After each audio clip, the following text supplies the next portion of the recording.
After the Justice Department made millions of unredacted records, unredacted about convicted sex offender Jeffrey Epstein, available for certain members of Congress to view today. Here's what Representatives Thomas Massey and Ro Khanna said they saw just moments ago. Take a listen. What I saw that bothered me were the names of at least 6 men that have been redacted that are likely incriminated by their inclusion in these files. Our bigger concern is that there's still a lot that's redacted, even in what we're seeing. Here now joining us, Democratic Congressman Jared Moskowitz of Florida. He serves on the House Judiciary Committee.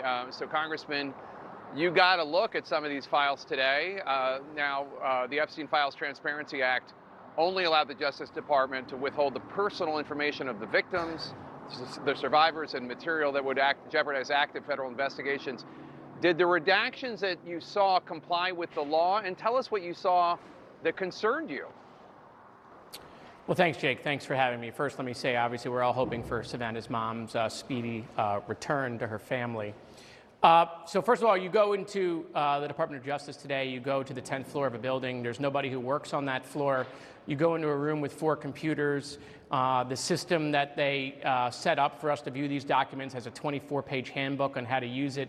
There's 2.7 million documents that you have to go through. There's no way to go through them unless you know what you're looking for by batch number. Try to match up the redacted document and look for it in an unredacted capacity. But first, let me say that today I saw a worldwide sex trafficking ring with people in other countries sourcing young children for Jeffrey Epstein, co-conspirators' names, men and women. Clearly, other people that might be on the client list that are on text messages and emails. Over-redaction, dramatic over-redaction.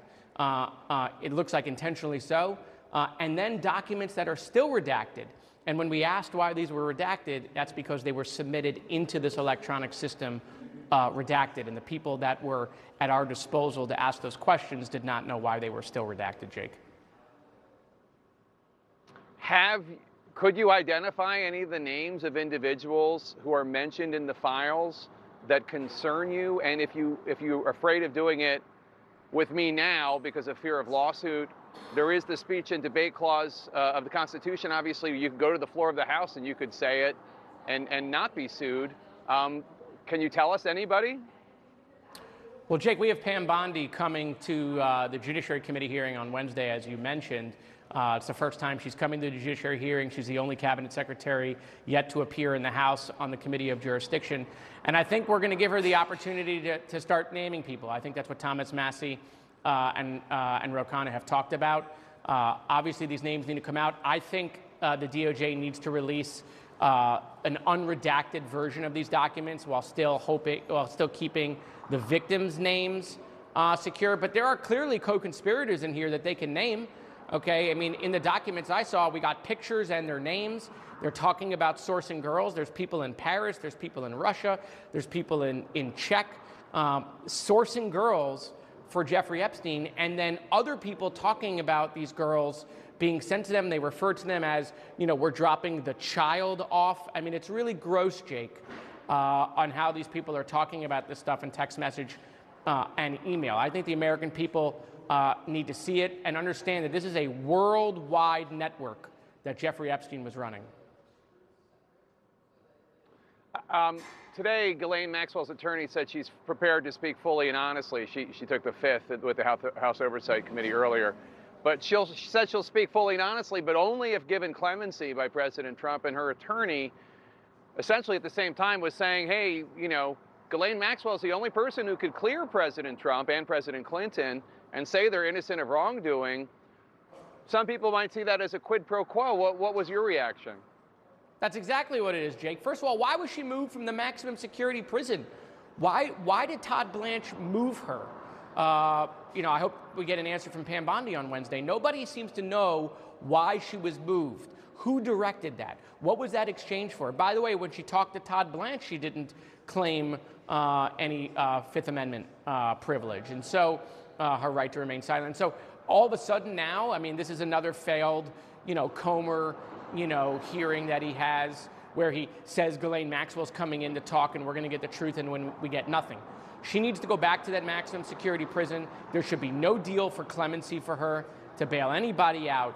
But at the end of the day, we need to know why she was given this deal, why she was moved, what did she trade for, and what does the administration know that they're not telling us? Democratic Congressman Jared Moskowitz of Florida, thanks so much. Always good to have you on. Joining us now, California Democratic Congressman Ro Khanna sits on the House Oversight Committee, sat in on the Maxwell testimony, and viewed some of the unredacted files today. So, Congressman, what are your biggest takeaways after viewing some of those unredacted documents? That too much of it was still redacted. Anderson, you'll remember that in March, the FBI had 1,000 personnel going through these files. Donald Trump had ordered them to go through the files, and they made many redactions. And it looks like what happened is those files were redacted then, and then they sent them over to Justice, and Justice kept those redactions. Well, the FBI works for Pam Bondi, and they need to unscrub the redactions that the FBI made to comply with the Epstein Transparency Act. So even the files you saw were redacted? I'd say 70 to 80% of them were redacted. The main 302 statements where survivors talked about who raped them, all of that was still redacted. Now, we did find information about some excessive redactions where there were 6 men in the 2 hours we reviewed who should not have been redacted, and I do hope the Justice Department makes that public. Some of the most sensational emails, frankly, some of the redactions may have been legitimate because some of them were from women, some of them may have been survivors. But the broader theme is that a lot of this was redacted back in March before we passed the law, and the law requires an unscrubbing of those files so we know who the powerful men were who visited the island and raped these girls, and that was never done. You were at Maxwell's deposition with the House Oversight Committee today. She invoked her Fifth Amendment right multiple times and also promised to clear President Trump's name in exchange for clemency. I'm wondering what your takeaway was from that and the whole deposition itself. I was outraged. I mean, she spent hours talking to Deputy Attorney General Blanche and answering his questions.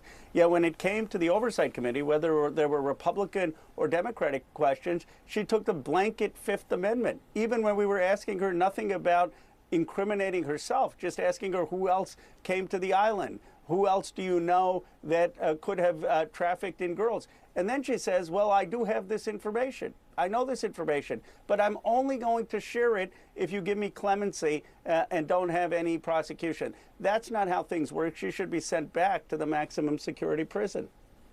We played that clip where you and Congressman Massey said there are at least 6 men whose names have been redacted who should be incriminated by their inclusion in the files. Can you elaborate more on that? I mean, is it clear, was that part of the group that was redacted in the first place? No, that is not part of the group. It doesn't look like that was part of the group that was redacted in the first place. There are certain documents that say there are 10 co-conspirators, 15 co-conspirators. In that document, some of them were women.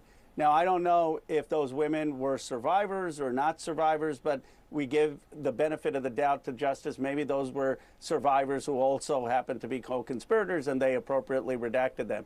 But there are 6 men in those documents, some of them foreign-born, a couple of them in the United States with their pictures, and there's absolutely no explanation for why they were redacted. Now, we just discovered 6 men in a 2-hour review. My guess is there are more of those people, and we are going to petition the Justice Department to release that.